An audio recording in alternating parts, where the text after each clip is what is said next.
அனைவருக்கும் வணக்கம். இன்றைக்கு மாண்புமிகு முதலமைச்சர் ஃபெயிலியர் மாடல் அரசினுடைய முதலமைச்சராக ஸ்டாலின் அவர்கள் சிவகங்கை மாவட்டத்திலே முகாமிட்டிருக்கிறார்கள். இதுவரை இந்த 4.5 5 ஆண்டு காலத்தில் மாண்புமிகு முதலமைச்சர் அவர்கள் தென் மாநிலத்திற்கு ஏறத்தாழ ஒரு 35 முறை அவர் தன்னுடைய சுற்றுப்பயணத்தை கெத்து பயணமாக அவர் அறிவிப்பு கொடுக்கிறார். ஆனால் மக்களிடத்தில் அது வெற்று பயணமாகத்தான் இன்றைக்கு இருக்கிறது. இத்தனை முறை வந்தார் என்பதை மட்டுமே அவர்கள் சாதனையாக கெத்தாக சொன்னாலும் தென் மாவட்டத்தில் வெத்தாகத்தான் போயிருக்கிறது. மாண்புமிகு முதலமைச்சர் அவர்கள் அந்நிய முதலீடுகளை ஈர்ப்பதற்காக துபாய் சென்றார், அமெரிக்கா சென்றார், ஜெர்மன் சென்றார், இப்படி பல்வேறு நாடுகளுக்கு சென்றார்கள். ஆனால் துபாய் சென்று அங்கே ஒப்பந்தம் போட்டது கூட இதுவரை என்ன நிலையில் இருக்கிறது என்று நமக்கு தெரியவில்லை. ஒருவேளை அது அருங்காட்சியகத்தில் காட்சி பொருளாக வைக்கப்பட்டிருக்கிறதோ என்றுதான் நமக்கு என்ன தோன்றுகிறது. ஆகவே உள்நாட்டு பயணம் என்றாலும் வெளிநாட்டு பயணம் என்றாலும் அவர் கெத்து பயணமாக அறிக்கை மட்டும் கொடுப்பதில் கெத்தாக இருக்கிறார். ஆனால் தமிழ்நாட்டுக்கு கிடைப்பது வெத்தாகத்தான் போயிருக்கிறது. ஆக அவருடைய பயணம் வெத்து பயணம். இதைத்தான் மாண்புமிகு எதிர்க்கட்சியுடைய தலைவர் வருங்கால முதலமைச்சர் புரட்சி தமிழ் ஐயா எடப்பாடியார் அவர்கள் இதுவரை 181 சட்டமன்ற தொகுதிகளில் இன்றைக்கு எழுச்சி பயணமாக மக்களை காப்போம் தமிழகத்தை மீட்போம் என்கிற அந்த வெற்றி பயணத்தில் இதையெல்லாம் அவர் கேள்வியாக முன்வைப்பதோடு மட்டுமல்லாமல் இந்த மேதக ஆளுநர் உரைக்கான கூட்டத்தொடரில் வருங்கால முதலமைச்சர் மாண்புமிகு எதிர்க்கட்சி தலைவர் புரட்சி தமிழ் ஐயா எடப்பாடியார் அவர்கள் தமிழகத்தில் முதலீடு செய்யாமல் தொழில் நிறுவனங்கள் வெளிமாநிலங்கள் செல்வது ஏன் என்று கேள்வி எழுப்புகிற போது மாண்புமிகு முன்னாள் தொழில்துறை அமைச்சர் அண்ணன் தங்கமணி அண்ணன் அவர்கள் கேள்வி எழுப்புகிற போது நானும் சட்டசபையில் இது குறித்து அவையின் கவனத்திற்கு கொண்டு வருகிற போது அதிமுக ஆட்சியில் வந்ததெல்லாம் ஓடி போய்விட்டன, அது ஏன் என்று சொல்லட்டுமா என்கிறார் ஃபெயிலியர் மாடலுடைய ஆட்சியின் முதலமைச்சர் முத்துவேல் கருணாநிதி ஸ்டாலின் அவர்கள்.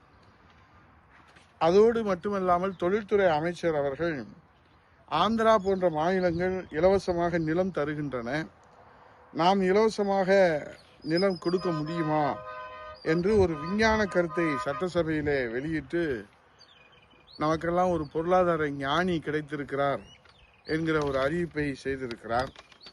முதலமைச்சருடைய வெளிநாட்டு பயணமோ உள்நாட்டு பயணமோ அது வெத்து பயணமாகத்தான் தொடர்ந்து இந்த 5 ஆண்டுகளிலே மக்கள் பார்த்து அழுத்து போய் வெறுத்து போய் வேதனையில் இருக்கிறார்கள்.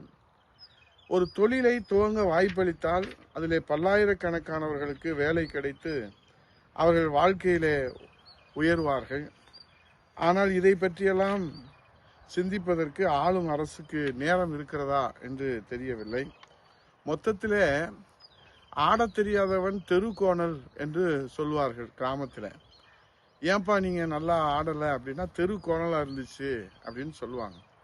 அது மாதிரி ஏன்பா முதலீடு வரல அப்படின்னு சொன்னால் அங்கே இலவசமாக கொடுக்குறாங்க, இங்கே இலவசமாக கொடுக்குறாங்க, நாங்கள் கொடுக்க முடியுமா என்று ஒரு சாக்கு போக்கை சொல்லுகிற ஒரு நிலையை நாம் பார்க்கிற போது இந்த அரசு இன்றைக்கு முதலீடுகளை கோட்டை விட்டு இன்றைக்கு உப்புச்சப்பு இல்லாத காரணங்களை சாக்கு போக்காக சொல்லி மக்களிடத்தில் நியாயப்படுத்த முயற்சிப்பது நாம் வேதனையாக இருக்கிறது. இதில் இன்றைக்கு அரசனுடைய இந்த நிலையை நாம் பார்க்கிற போது இது என்ன சுருக்கமாக பார்த்தால் அத்தனை MOUக்கள் மெமரண்டம் ஆஃப் அண்டர்ஸ்டாண்டிங் புரிந்துணர்வு ஒப்பந்தங்கள் அத்தனையும் ஒருவேளை இந்த அரசு முடிந்தவுடன் அருங்காட்சியகத்தில் காட்சி பொருளாக வைப்பார்களோ. நாங்கள் பாருங்கள் எத்தனை MOU போட்டிருக்கிறோம், புரிந்துணர்வு ஒப்பந்தங்கள், ஆனால் அதிலே நாங்கள் எத்தனை நிறைவேற்றியிருக்கிறோம் என்று சொல்வதற்கு கூட ஒரு முயற்சி எடுக்காத, அக்கறை எடுக்காத, இன்னும் சொல்ல போனால் ஒரு செயலற்று முடங்கி போய் கிடக்கிற ஒரு அரசாகத்தான் இது இருக்கிறது. ஆக இதையெல்லாம் மடைமாற்றம் செய்வதற்காகத்தான் 35 முறை தென் தமிழகத்திற்கு வந்து தன்னுடைய பயணத்தை கெத்து பயணமாக காட்ட முயற்சிக்கிற கெத்து முதலமைச்சர் வெத்து முதலமைச்சராக மக்களிடத்தில் இன்றைக்கு இருக்கிறார் என்று சொல்லி இதையெல்லாம் மாற்றுவதற்கு தான் ஆட்சி மாற்றம் ஒரே தீர்வு.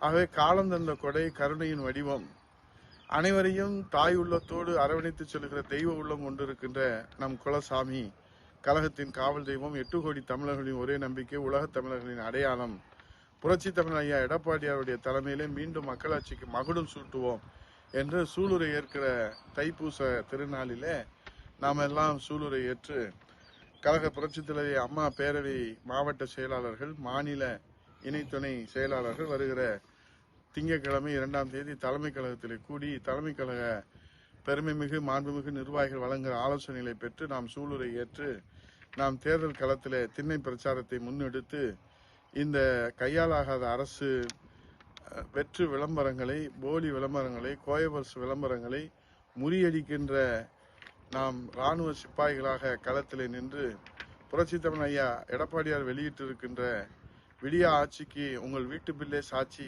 என்கிற அந்த திண்ணை பிரச்சாரத்தையும் 100 நாள் வேலைவாய்ப்பை இன்றைக்கு ரத்து செய்ய போகிறோம் என்கிற ஒரு அபாயகரமான இன்றைக்கு ஆதாரமற்ற செய்தியை வெளியிடுகிற இந்த அரசின் கோயபல்ஸ் பிரச்சாரத்தை முறியடிக்கவும் 5 முத்தான தேர்தல் அறிக்கைகளை மக்களிடத்தில் எடுத்துச் செல்கிற அந்த மகத்தான புனித பணியை நாம் ஆற்றி 100% வெற்றியை அனைத்து இந்திய அண்ணா திராவிட முன்னேற்ற கழக தலைமையிலான தேசிய ஜனநாயக கூட்டணிக்கு பெற்றுத் தருவதோடு 234 சட்டமன்ற தொகுதிகளிலே வெல்வது நம்மளுடைய லட்சியம். 210 சட்டமன்ற தொகுதிகளிலே அனைத்து இந்திய அண்ணா திராவிட முன்னேற்ற கழக தலைமையிலான தேசிய ஜனநாயக கூட்டணி வெல்வது நிச்சயம் என்று கூறி களப்பணி ஆற்றுவோம், உழைப்போம், மக்களை சந்திப்போம், மக்களாட்சிக்கு மகுடம் சூட்டுவோம். நன்றி, வணக்கம்.